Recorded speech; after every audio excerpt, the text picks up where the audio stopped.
Discussion करेंगे। तो perilous state मतलब होता है state which is full of danger और रिस्क। तो पेरिलियस स्टेट का मतलब वही चीज़ है। तो ऐसी कंडीशन आ गई है हमारी कंट्री पे, हमारी इकोनॉमी पे कि it is full of risk and danger, it is on the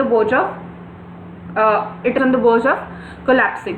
तो इसी के बारे में ये आर्टिकल है, indirectly related to corona virus ही है, कोविड-19 ही है, बट एक्चुअली है क्या, ये हम लोग आर्टिकल पढ़ते पढ़ते देखेंगे। तो पेरिलियस स्टेट मतलब as I already told you, it is full of danger और it is at a high risk, it is vulnerable.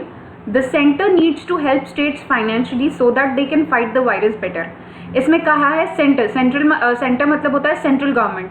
तो सेंट्रल गवर्नमेंट को, स्टेट गवर्नमेंट को फाइनेंशियल, जो स्टेट्स है, ठीक है, जो एक सेंट्रल गवर्नमेंट है, उसको स्टेट्स को फाइनेंशियली मतलब पैसे की मदद करने की बहुत ज़्यादा ज़रूरत है, सो दैट वो वायरस को ठीक तरीके से टैकल कर पाए, उसके साथ ठीक तरीके से फाइट कर पाए, लड़ पाए। ठीक है, तो ये मेन मुद्दा है जिसके बारे में एडिटर ने कहा है। आगे क्या बोला ये हम लोग देखते हैं। State finances are in the shambles. तो आई वुड रिक्वेस्ट यू कि सबसे पहला जो स्क्रीनशॉट है वो आप निकाल लीजिए, जिसमें वोकैबुलरी और उसके मीनिंग्स दिए हुए हैं। आप सब जानते हैं कि हमारे लिए एडिटोरियल बहुत इंपॉर्टेंट है, बिकॉज हमारा mostly English paper depends on this. Reading comprehension ले लीजिए और क्लॉज टेस्ट भी इसी में से आता है। नॉट डायरेक्टली यही आर्टिकल आएंगे, बट आर्टिकल को कॉम्प्रिहेंड कैसे करते हैं, उसको पढ़ते कैसे, उसका वोकैबुलरी कैसे देखते हैं, ये तो एटलीस्ट हमें आदत पड़ जाएगी। तो state finances are in the shambles. Shambles का मीनिंग होता है टोटल डिसऑर्डर। ठीक है, a state in which it is in total disorder, मतलब सब कुछ तहस नहस हो चुका है, तो बहुत खतरे में है, बहुत दिक्कत में है। तो जो स्टेट्स है हमारे जो राज्य है, उसकी जो फाइनेंशियल कंडीशन है, ठीक है, वो बहुत बुरी चल रही है। Every single state without exception, मतलब हर एक स्टेट का, ऐसा कोई एक्सेप्शन नहीं है कि एक कोई भी स्टेट ऐसा नहीं बचा है जो अच्छा चल रहा है या जिससे कोई दिक्कत नहीं फेस करनी पड़ रही है।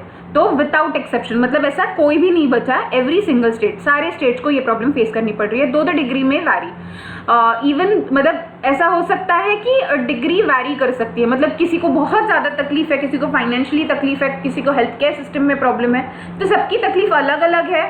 मेनली फाइनेंस को लेके फोकस है, बट डिग्री जो है, जो एक्सटेंट है, कितना ज़्यादा कम, वो अलग अलग हो सकता है, पर दिक्कत में तो सभी स्टेट्स है। The covid induced lockdown. The covid induced lockdown मतलब ऐसा लॉकडाउन जो विच लेड टू, मतलब ऐसी बीमारी विच लेड टू लॉकडाउन। तो कोविड-19 लीड टू लॉकडाउन, तो मतलब कोविड-19 की वजह से लॉकडाउन जो हुआ has dealt state finances a triple whammy, मतलब उस वजह से वैमी मतलब एक बहुत अनप्लीजेंट और बहुत दुखद या तकलीफ देह एक प्रॉब्लम में स्टेट की फाइनेंशियल कंडीशन हो चुकी है। तो मतलब सारे राज्य, और ये जो लॉकडाउन हुआ है कोविड-19 की वजह से, उस वजह से राज्यों का जो फाइनेंशियल स्टेटस है वो बहुत बुरा हो गया है। देयर ओन रेवेन्यू सोर्सेस, मतलब उनके जो रेवेन्यू सोर्सेज है, जो मेनली फ्रॉम लीकर सेल्स, मतलब जो लीकर है, दारू है, उसको बेच के जो उनका सेल होता है, जो उनका इनकम जनरेट होता है, जो रेवेन्यू है,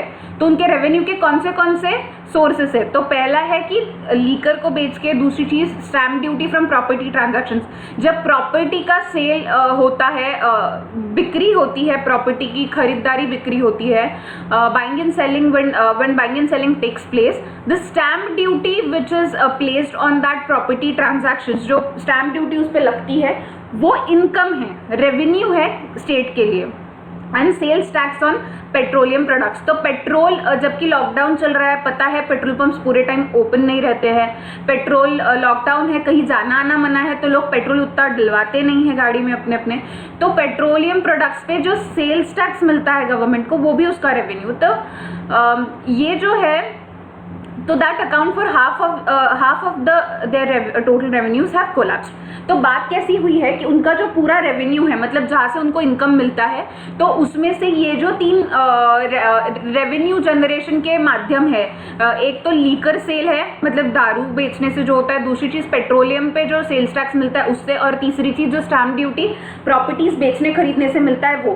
तो these 3 things account to half of their total revenues, मतलब पूरा जो इनकम है उसमें से आधा रेवेन्यू तो इसी में से आता है। और ये तीनों, उसमें से लीकर सेल्स बंद है, प्रॉपर्टी ट्रांजैक्शंस बंद है, और साथ ही साथ में पेट्रोलियम प्रोडक्ट्स का भी उतना सेल नहीं है, तो सेल्स टैक्स भी उतना नहीं मिल रहा है। तो उनका जो रेवेन्यू है वो कोलैप्स हुआ है। कोलैप्स मतलब गिर चुका है, मतलब बहुत नुकसान हो चुका है। And their expenditure such as on interest payment, तो उनका जो इंटरेस्ट पेमेंट्स पे एक्सपेंडिचर है, सोशल सेक्टर स्कीम्स पे है, स्टाफ सैलरीज, वो रिमेन्स अनचेंज। मतलब स्टाफ की सैलरीज गवर्नमेंट को अभी भी देनी पड़ रही है। जो सोशल सेक्टर की स्कीम्स है, मतलब ये जो श्रमिक ट्रेन शुरू की है, या फिर जो एम्प्लॉयमेंट जनरेट करने के लिए अलग अलग स्कीम्स लाई जा रही है, जो हेल्थ केयर में ज़्यादा खर्चा पड़ रहा है, साथ ही में जो पेमेंट्स करने पड़ रहे हैं उस पर जो इंटरेस्ट है, ठीक है, वो भी बहुत ज़्यादा है। तो ये सारी चीज़ें नहीं बदली है, जबकि खर्चा बहुत ज़्यादा बढ़ गया है। ये सारी खर्चे की चीज़ें, एक्सपेंसेस है, ये बढ़ गया है, पर इनकम जो आ रहा है वो पूरा बंद हो गया है। Whereas they are now called upon to spend more on beefing up their health infrastructure and on कोविड-19 measures including testing, treatment and quarantine. उससे भी खराब चीज़ ये है कि उनको अभी बहुत ज़्यादा बीफिंग अप, मतलब उनको बहुत तकलीफ हो रही है, कंप्लेंट्स हो रही है कि फेस करना पड़ रहा है उनको, कि उनको उनका एक्सपेंडिचर जो है, उनके एक्सपेंसेस है जो हेल्थ इंफ्रास्ट्रक्चर पे बहुत ज़्यादा बढ़ गए, जिससे मेजर्स, मतलब प्रिवेंटिव मेजर्स कोविड-19 को प्रिवेंट करने के लिए जो लेनी पड़ रही है, साथ ही साथ में टेस्टिंग के लिए जो लेनी पड़ रही है, ट्रीटमेंट कराने के लिए जिनको हो चुका है उनकी, और साथ ही साथ में क्वारंटाइन करने के लिए भी लोगों को, क्वारंटीन करने के लिए भी जो लोगों को लग रहा है उसका खर्चा बहुत ज़्यादा बढ़ गया है। So it is not surprising that all of them including the gold standard ones such as Maharashtra, Tamil Nadu and Karnataka are now pleading for funding support from the center and relaxation in borrowing rules by the RBI.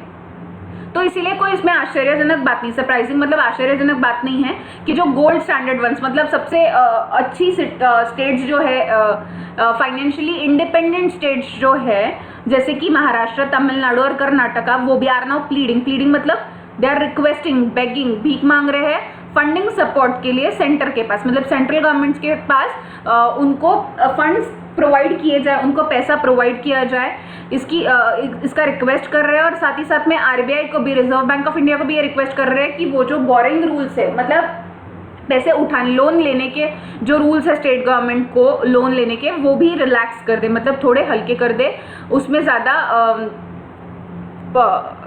जो नियम कायदे कानून है वो ना रखे और थोड़ा रिलैक्स कर दे। And the centre has been watching silently even as some states have gone ahead and cut salaries of their employees and pension benefits to rein in expenses. तो इसमें भी सेंट्रल गवर्नमेंट जो है वो शांति से, चुपचाप से खड़ी रह के देख रहे हैं कि कुछ स्टेट्स ने तो बिना मतलब किसी से पूछताछ के डायरेक्टली जाके एम्प्लॉयज की सैलरीज कट कर दी, कम कर दी, गवर्नमेंट में फंड प्रोवाइड करने के लिए, साथ ही साथ में एम्प्लॉयज़ का एक्सपेंडिचर, मतलब सैलरीज बहुत, सैलरी पे एक्सपेंडिचर बहुत बढ़ गया था, तो सैलरीज भी कम कर दी, काट दी, साथ में पेंशन के जो बेनिफिट्स है वो भी काट दिए रिटायर्ड एम्प्लॉयज़ को। टू रीन इन एक्सपेंसेस मतलब टू रिस्ट्रेन, मतलब एक्सपेंसेस कम करने के लिए, रोकने के लिए। It could be argued that by seeking consecutive extensions of the lockdown, which imposes tremendous strain on not just their finances but also that of the center, the states are wrong in their approach. तो argument कर रहे हैं वो कि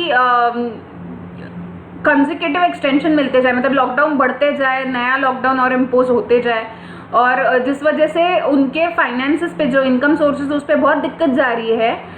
central government को request कर रहे हैं कि लॉकडाउन एक्सटेंड करो, पर उनका फाइनेंशियल कंडीशन भी सही नहीं है। लॉकडाउन ओपन होगा तो इनकम के सोर्सेज शुरू होंगे, तो इसमें अप्रोच में सेंट्रल गवर्नमेंट है वो जो उनका अप्रोच गलत है, मतलब उनकी सोच गलत है, उनका तरीका गलत है।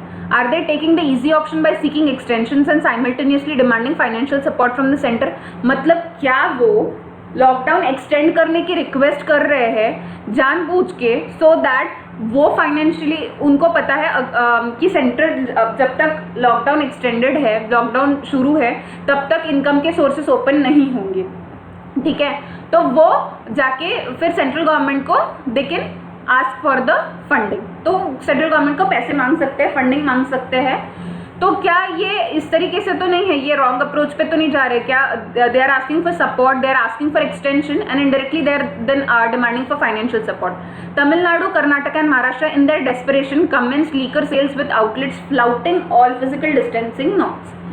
तो डेस्परेशन में आके, मतलब तंग आके, तमिलनाडु, कर्नाटक और महाराष्ट्र गवर्नमेंट ने लीकर का सेल शुरू कर दिया, आउटलेट शुरू कर दिए लीकर बेचने के, और उसके वजह से बिना सोचे समझे, और जो फिजिकल सोशल डिस्टेंसिंग जो नॉर्म्स थे, लोग भीड़ कर रहे हैं, लाइन लगा रहे हैं, एक दूसरे के ऊपर चिपक चिपक के खड़े हैं, तो इस वजह से जो सोशल डिस्टेंसिंग का नॉर्म है वो पूरा नहीं किया जा रहा है। तो बिना सोचे समझे उन्होंने लीकर सेल्स का आउटलेट भी शुरू कर दिए, लीकर सेल्स बढ़ा लिया इनकम जनरेट करने के लिए, रेवेन्यू जनरेट करने के लिए। तो ये बहुत गलत बात है। The fear is that this could seed fresh infections. इस वजह से एक डर है कि जो इन्फेक्शंस वैसे ही बहुत रेट से बढ़ रहा है, परसों 4000 प्लस जो केसेस थे पता चले हैं, डिटेक्ट हुए हैं, तो इससे और इन्फेक्शंस नए बढ़ सकते हैं, तो इसका भी डर है। The centre is itself not in a happy place financially. तो सेंट्रल गवर्नमेंट खुद फाइनेंशियली अभी फिलहाल पोजीशन में नहीं है, अच्छी पोजीशन में नहीं है, but it at least has the means to replenish its finances through conventional and unconventional means. उनके पास रिप्लेनिश मतलब वापस से दोबारा फिल करना, ठीक है। तो उनके पास एटलीस्ट सोर्सेज तो है, तरीके तो है कि वो अपना सेंट्रल गवर्नमेंट वापस से अपने जो फाइनेंसेस है वो ठीक कर दे, सही गलत जैसे भी तरीके से। For instance it appropriated almost all of the benefit of falling oil prices through increase in duties, 13 a litre on petrol and 16 a litre on diesel. तो उन्होंने खुद का जो फायदा करने के लिए है, सेंट्रल गवर्नमेंट पैसे करने के लिए, तो जो ऑयल प्राइसेस कम हो रहे थे उन पे ड्यूटीज बढ़ा दी उन्होंने, ठीक है, in 2 tranches, in March and again last week 16। मतलब उन्होंने वो खुद के जो फाइनेंशियली स्टेबल होने के लिए वो अलग अलग तरीके अपना ही रहे हैं। It recently announced an increase in its boring back half for this fiscal. तो ये फिस्कल के लिए जो पहले 7.8 लाख कुछ तो भी fiscal boring they have decided during the budget, और जबकि उन्होंने अभी वो 12 लाख कर दिया है बोरिंग उनका, तो वो अपने अपने तरीके आजमा ही रहे।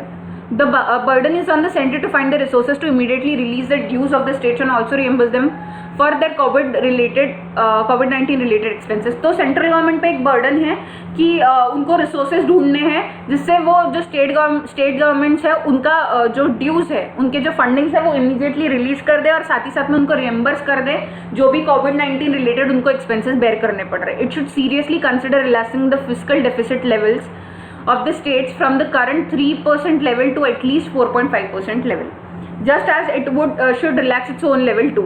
तो उन्होंने सेंट्रल गवर्नमेंट ने कंसिडर करना चाहिए जो स्टेट्स के फिस्कल डेफिसिट लेवल है उसको भी 3% से लेके 4.5-4.5% तक वो बढ़ा दे, जैसा कि उन्होंने खुद का बढ़ाया। The state should at least be able to borrow more. मतलब स्टेट गवर्नमेंट को एक अपॉर्चुनिटी रहे कि वो एटलीस्ट लोन बोरोइंग तो भी ज़्यादा कर सके, बोरो तो भी ज़्यादा कर सके। The centre should also give states the freedom to restart economic activity based on their own assessment. Central government ने स्टेट गवर्नमेंट को फ्री, ऐसा एडिटर कह रहे हैं कि स्टेट गवर्नमेंट को फ्रीडम देना चाहिए, उनको खुद डिसाइड करने देना चाहिए कि उनके खुद असेसमेंट से, मतलब खुद जांच पड़ताल करके समझदारी से सूझबूझ से वो अपनी इकोनॉमिक एक्टिविटीज कैसे रीस्टार्ट करे, वापस से पुनः शुरू करे, ये वो उन स्टेट गवर्नमेंट पे खुद छोड़ देना चाहिए central government. Not all states are in the same virus spread position and within each state not all districts are the same. सारे स्टेट्स का ऐसा नहीं है कि सेम जो वायरस स्प्रेड पोजिशन है, मतलब आज के डेट में जो नंबर ऑफ केसेस है, जो रेट है, डेथ रेट है, या फिर सबका अलग अलग है, हर स्टेट का अलग अलग है, ऐसा नहीं है सबका सेम है करके। और साथ ही साथ में हर एक स्टेट के अंदर हर डिस्ट्रिक्ट का भी सेम नहीं है। हर डिस्ट्रिक्ट में, कुछ डिस्ट्रिक्ट में बहुत ज़्यादा, like for example in Maharashtra state का खुद का भी जो रेट है वो भी बहुत ज़्यादा है वायरस स्प्रेडिंग का, और साथ ही साथ में उसमें जो डिस्ट्रिक्ट्स है जैसे कि मुंबई, पुणे, ये सारे डिस्ट्रिक्ट्स में भी बहुत ज़्यादा है। और कुछ ऐसे डिस्ट्रिक्ट्स है, 1-2 district like Gondia and all, जिसमें अभी तक एक भी केस डिटेक्ट नहीं हुआ है। तो सबका कंडीशन अलग है, ऐसा एडिटर का मानना है। तो स्टेट गवर्नमेंट को खुद डिसाइड करने देना चाहिए कि वो कौन सी डिस्ट्रिक्ट की कैसी पोजीशन है और कहाँ पे कौन सी इकोनॉमिक एक्टिविटी रिस्टार्ट कर सकते हैं, वापस शुरू कर सकते हैं, और कौन सी नहीं। This has to be acknowledge while planning a phase lifting of the lockdown. तो ये सब कुछ इसका एक्नॉलेजमेंट होना चाहिए, जब प्लानिंग के साथ होना चाहिए कि फेज लिफ्टिंग ऑफ लॉकडाउन, मतलब धीरे धीरे लॉकडाउन को खत्म कैसे करना है, इसके बारे में प्लान करना चाहिए। Greater leeway in restarting economic activity will relieve some of the financial state, not just on the states but also the center। greater leeway मतलब थोड़ा सा अगर फ्रीडम ज़्यादा दे दिया स्टेट गवर्नमेंट को इकोनॉमिक एक्टिविटी शुरू करने के लिए, उससे फाइनेंशियल जो स्ट्रेस है स्टेट गवर्नमेंट पे, जो टेंशन चल रही है फाइनेंशियली, वो उनकी भी कम होंगी, और साथ ही साथ में इनडायरेक्टली सेंट्रल गवर्नमेंट की भी कम होंगी अगर ये सारे डिसीजन स्टेट गवर्नमेंट को लेने दिया जाए। तो तो ये पूरा आर्टिकल था इससे रिलेटेड, पेरिलियस स्टेट से रिलेटेड। तो आपने वो क्या, आई होप आपने वोकैबुलरी का स्क्रीनशॉट ले लिया होगा। Thank you so much for watching the video guys. मेरा वीडियो ज़रूर लाइक करें, चैनल को सब्सक्राइब करें, बैंकिंग गोल्स यूट्यूब चैनल का नाम है, और ज़्यादा से ज़्यादा शेयर करें। Thank you so much.